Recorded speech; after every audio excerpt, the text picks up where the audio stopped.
પાદરના મઢિયા હનુમાનજી મંદિરનો જીર્ણોદ્ધાર કરવાનું આયોજન કરવામાં આવ્યું।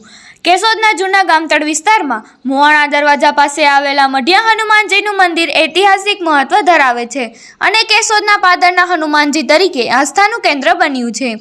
રાજાશાહી સમયમાં મઢિયા હનુમાનજીનું મંદિર ખાતે જૂના અગ્નિ અખાડાનો આશ્રમ હતો અને વિશાળ ગૌશાળા, ગજશાળા અને અશ્વશાળા સાથે મોટી સંખ્યામાં સાધુ સંતો નિવાસ કરી ધર્મનો પ્રચાર કરતા હતા। વિદેશી હુમલાખોરો દ્વારા હુમલો કરી અખાડાના આશ્રમમાં નુકસાન કરવામાં આવ્યું હતું।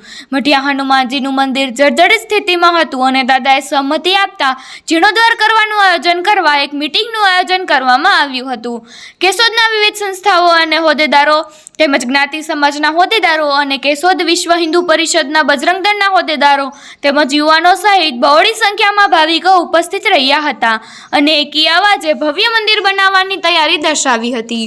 કેશોદના મઢિયા હનુમાનજી મંદિરના પટાંગણમાં ગુરુ શિષ્યની જાગૃત સમાધિ તેમજ પાતાળ ભૈરવ અને પાતાળ ભૈરવીનું સ્થાનક ઉપરાંત મામાદેવનું મંદિર આસ્થાનું કેન્દ્ર બન્યું છે।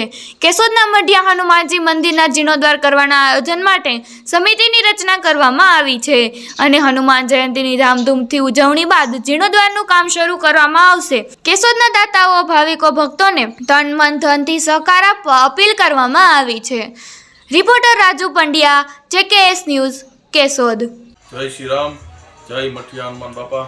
કેશોદનું અતિ પ્રાચીન પુરાણા મંદિર મઠિયા હનુમાન બાપા જે પીપરીની ગાડીના રસ્તે આવેલા છે મોવાણા દરવાજે, તેનું ઘણા સમયથી ભાવિક ભક્તોને બાપાનું નવું મંદિર નવનિર્માણ થાય એવું બધાને આશા હતી। ત્યાં પ્રમાણે હનુમાન બાપા મઠિયા હનુમાન બાપાએ રજા આપેલી છે। હવે ભાવપૂર્ણ નવનિર્માણ મંદિર માટે આજે મિટિંગ મળેલી, એમાં કેશોદના સામાજિક સંસ્થાઓ, વેપારી આગેવાનો અને રામ ભક્તો હાજર રહેલ અને બધા એક જ સૂરે અવાજ કરે કે ભાઈ આ જે મંદિર છે એ વ્યવસ્થિત બની અને આપણે મંદિર બનાવવાનું છે, તો એમાં બધાએ સાથ સહકાર આપવાનો છે તન મન અને ધનથી। અને આવતી હનુમાન જયંતિ છે જે 23 તારીખે, ત્યારે બધાય ભાવિક ભક્તોએ બહોળી સંખ્યામાં હાજરી આપી અને પ્રસાદનો લાવો લેવો। જય મઠિયા હનુમાન બાપા।